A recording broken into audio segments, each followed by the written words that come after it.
国民众抗议封控害命，遍地开花的白纸革命，今天继续向上延烧，街头居然已经出现了装甲车，是准备来镇压吗？今天甚至还出现了一名女孩挡在警车前面阻挡不给前进，不禁让人想起64的坦克人，会不会今天装甲，明天坦克上阵呢？当上海、杭州、南京、北京到处高举白纸，人民无惧被抓捕，街头甚至响起禁歌，高呼要自由。我们就问：是警车装甲可怕，还是民意可怕呢？好，今天早上其实一开盘的时候就透露出一些非常诡异的讯息哦。今天其实一开盘的时候，跟中国股市相关的指数呢，今天就是上涨。那最新的消息可能在3点钟左右呢，就是国务院呢可能就要做一个大规模的宣示，可能要放宽整个中国的这个清零政策哦。所以股票市场两岸3地全面大涨，台股一路往上冲高哦。但是这会是真的还是假的？其实我们还是很担心。为什么呢？可能国务院想放开，但习近平愿不愿意放开，真的不知道。不过我想现在全世界最在乎的就是上海这条乌鲁木齐路吧。好，在上礼拜6的时候呢，一群人人民往上站到街头之后呢，现在画面你就看到，基本上用蓝色路牌哦，全部都遮住了。但是你知道，但是大家最在意的事情是，这个上海市呢，把乌鲁木齐的路牌给拿掉之后呢，民众竟然在摆个假路牌啊。不过这个风的样子是几乎是不愿意有人再去所谓的示威跟抗议了。所以，观众朋友，你现在看到的是报新闻为您找到的一个独家画面。整个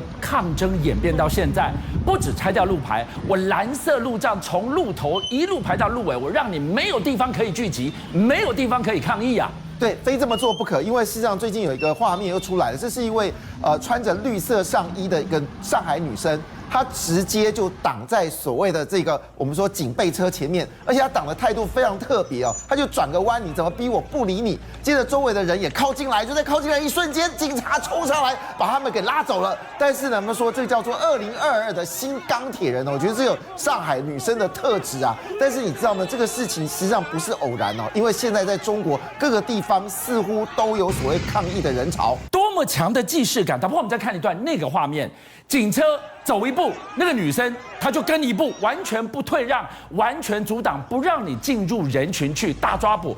这样让人想起当年天安门前的那个坦克人，会再次重演吗？对，当然这个事情，当然大家很担心哦。事实上不是只有上海，你看到这个是徐州哦，这画面非常精彩，就是有人看到2部装甲车哦，就是直接路上经过，所以他们说一句话说，我只不过给你看个白纸，你送我装甲车。当然你要知道，这个装甲车很可能是因为徐州就是上海嘛，所以这装甲车很可能是往上海的方向进行。你说这一整排的装甲车是直奔上海而去？因为它是直接冲过，它不是停留在这个我们说的徐州。可是人们就是这个画面让人家很惊悚嘛。我在那里和平的来诉求，我什么都没干。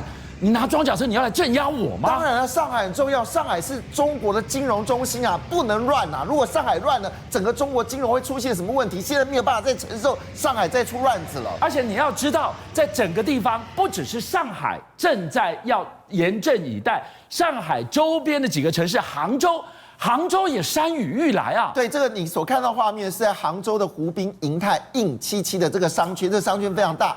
那么事实上，你看到周围没有人的时候，突然之间警察就已经聚集哦，就聚集在一起。你看到没有？这个女生她什么都没有做哦，她只是拿着一个手机而已，就被拉进来，喊说那个女生尖叫不要抓我。那这个男生说放开那个女生，就你知道前面几个人就把她挡出来，把她隔离。这是哪门子的预防性抓捕啊？这个女生什么都没做她只是喊。这个只是拿一个手机拍而已，但是接下来就很多人因为这个女生的关系的人潮开始聚集，警察开始抓人哦，你知道哭喊声啊，然后尖叫声啊，不要抓人啊，哇，那个声音就这个此举彼漏哦，这实在太夸张了。但是你知道吗？就在说这个民众说不要抓人的时候，警察继续抓，而且冲进人群，拉了人就跑到那个大巴士。那你知道这有个画面，就是有一个大叔哦，他被拉过来的时候呢，是倒吊。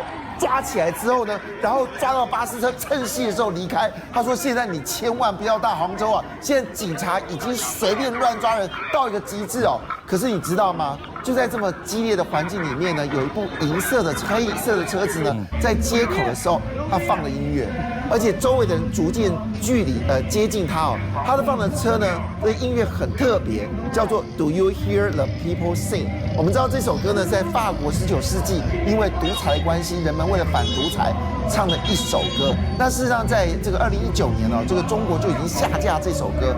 他在杭州的时候放了这个音乐，那当然这个音乐是开得很大声啊。Do you hear the song 那 Do you hear the people sing？ 那你注意看旁边其实有一堆人停下来听他唱歌，的画面会转过来，一群人听他唱歌。那当然你知道红灯结束之后，这个车就离开的时候，现场竟然响起了拍掌声。这就是当局最不愿意看到的。你居然把劲歌开这么大声，等红灯的时候，所有人群包围自己，那是一种召唤吗？你把我现在中国世界看成了悲惨世界吗？是，所以我们这么说，刚刚你看到一个女生莫名其妙被逮走，这个画面其实在中国各地都出现。他们说，在打捕过程当中，逮捕的大部分都是女性，这是非常特别。也就是说，这次白纸革命的发动者是很多是女生。我们像说这个在乌鲁木齐路也是一个女生先开始，接着很多人跟进嘛。那这个女生呢很奇怪，她只是看到很多警察这个地方，所以她把她手机拿出来去拍的时候呢，警察一个箭步先把她手机拍掉，接着一群人你看到1、2、3、4、5、6、7个人直接把她压在地上，丢进到那个警察里面，然后接下来就一阵痛殴。你这一堆的男人，这一堆的大牌，你哪门子的这执法呀？你这个是假防疫之名，假风控之名，假维持秩序之名，你根本在施暴没错，那旁边人有指指点点，不管就先打再说。一个女性那当然现在的状况已经是真的到不可思议的状况。你防疫风控怎么可以防疫到这么没有人性？这才是今天人民上街的理由啊！没错，你知道你风控你至少有一点规则。你有没有想过一件事？昨天还好的，早上起床的时候发现你路都封了，确实这是发生在广东深圳明治社区那一堆人上班族起来的时候，他想说我要上班了，发现到门口就封起来，一个所谓的监理站就在那个地方。人家说我发生什么事情，我要上班，所以这群人疯了，直接冲过去要抗议，就是说我一定要抗议，我要离开。那你看这个画面上面已经聚集其实这不是一个偶然的事件，这个在中国到处都发生。这个事情就更夸张这是发生在重庆市沙坪镇井口街美丽阳光园家园这个地方到底怎么回事呢？就是有2个人他是属于说他是核酸检测人员，但是人说那你把身份拿出来，他就是不愿意出现他的身份。那你到底是干什么的呢？所以民众就很生气就包围他，然后他就把衣服脱了。那你知道吗？就在包围他的过程当中，警察来了，警察把他赶快从人群里面拖过来，因为怕他被打死。所以，但是问题来了。那这个人到底是怎么回事？你如果是防疫，如果你是大白，有什么好不能透露身份的？你可以理解这个社区的担心。我们好不容易大家维持干净、维持清零，要是一只病毒进来的话，我生活不就彩色变黑白了吗？对，因为这事情不是偶然，因为在重庆的渝北金兰社区也发生这些事情，检测人员竟然是阳的。检测人员他是阳，他的码是阳，是红色的。你在开什么玩笑啊？你在清零？那回你在搞风控？如果因这样子而感染的话，那是不是所有区都要关起来？因为他们现在已经被关到怕了，所以他们自己自觉性很高，绝对不让混阳者进来。对，结果呢，警察进来之后呢，突然之间发生什么事情？你知道吗？他的健康码直接从红色变绿色。你给我看这件事是莫名其妙。你不要怪那些上街的人是刁民，是暴民。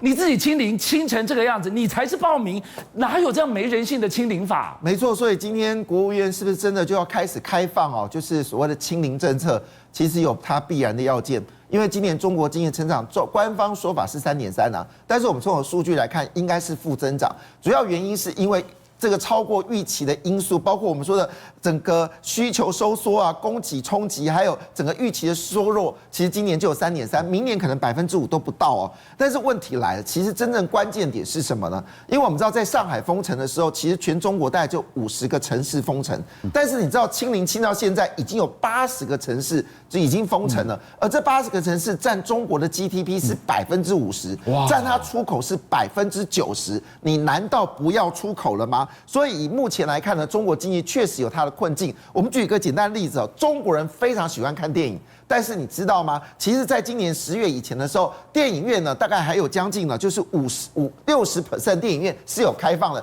在这短这2个月是关掉了20个百分点。所以，那我们再看就看电影的人数来说，去年这个9到11月呢，看电影人数将近3亿人，但你知道今年至今看电影人数只有1亿人而已。这就是大家莫名其妙的地方。你越封疫情越严重，人们就越不能出来啊。对，那其实看电影，其实某种程度就是代表没有消费嘛。那我们再看一家公司，小米算是一个很厉害的公司，它的手机 CP 值高，价格便宜。但是你知道，小米已经连续爆3季亏损，第3季亏损更可怕，他们是亏掉60亿元。手机部分销售是下滑15%，但是整体它所有家电全面崩溃。那你知道很难想看，小米从来不亏钱，竟然亏了60亿元，所以表示由小米这一点看出来，就是连家庭用的这些家具都不买了。那我们另外一个就是家乐福，家乐福你知道吗？每3天关1间呐，因为进入第3季之后呢，它原本的家数呢是有205家哦，你知道只光今年是关掉54家，但是只光第3季。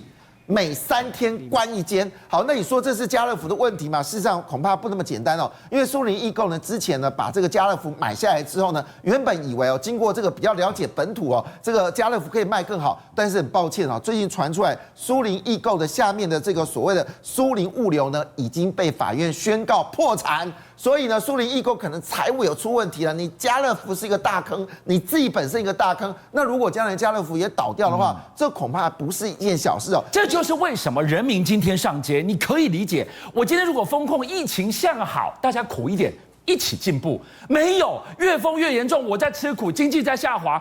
那我们在干嘛？对，而且这个情况已经影响到结婚的欲望哦，的意愿哦。我们知道，在去年的时候呢，其实疫情还很严重的时候，至少全国有760万对结婚，这已经是创2017年来最低的数字哦。但是你知道吗？今年年初至今，只有多少人结婚呢？只有370万对。那有人就说，你为什么不结婚呢？你交了男朋友，你为什么不结婚呢？其中一个女生就说了，我结婚。我工作都没有了，你知道，原本我有3份工作，因为疫情关系，我就没有办法找到工作。我现在是没有办法糊口，我没有办法糊口的状况下，我失业率那么高，我为什么要结婚呢？当然，我想你不结婚就不想买房子，不买房子，房地产怎么办呢？我们知道中国其实房地产占它 GDP 总和而言，大概最高可以到5%。一般来说，只光建筑部分就占了它大概1/4的 GDP。你知道中国最近一连串出现各种方式想办法拉抬房地产哦。5000亿1兆的钱砸下去，但是砸下去有用吗？